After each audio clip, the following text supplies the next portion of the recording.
রেলের স্টেশনে একটা ভিখারি সবসময় ভিক্ষে করতো। একদিন একটা স্যুট বুট পরা লম্বা লোক ট্রেনের থেকে নামলো, বড়লোক দেখতে। তখন সে ভিখারি ভাবলো এই অনেক বড়লোক দেখা যাচ্ছে, স্যুট বুট পরেছে, নিশ্চয় কিছু বেশি পাওয়া যাবে।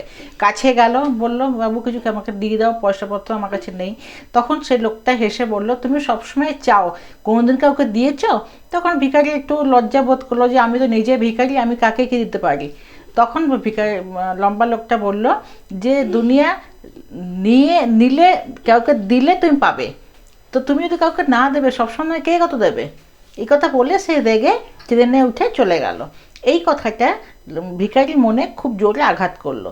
সে একদিন ভাবলো আমি কী করে আমি কাকে কী দিতে পারি। তারপরের দিন কিছুদিন পরে দেখে স্টেশনেই কিছু ফুল ফুটেছিল।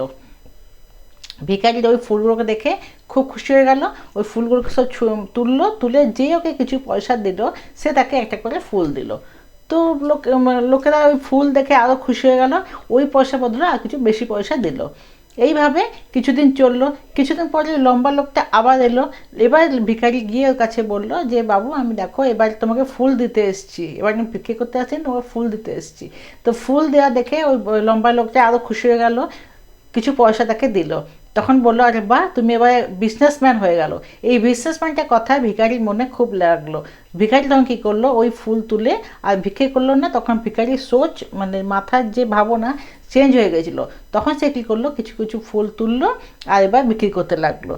তো বিক্রি করতে করতে একদিন সে বড় বিজনেসম্যান হয়ে গেল, ফুলের বিজনেসম্যান হয়ে গেল।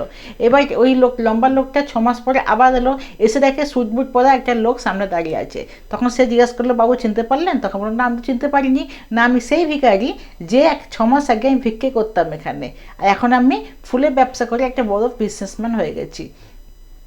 তো বন্ধুরা এই গল্প থেকে আমরা কী শিখলাম, আমাদের মানসিকতা খুব জরুরি, যে আমরা কতটা চাইতে পারি না বিজনেস করে বা নিজের পরিশ্রম দ্বারা কিছু করতে পারি। তার জন্য নিজের পরিশ্রমটা খুব জরুরি। নিজে পরিশ্রম করলে ভাগ্য আপে আপেই বদলে যায়।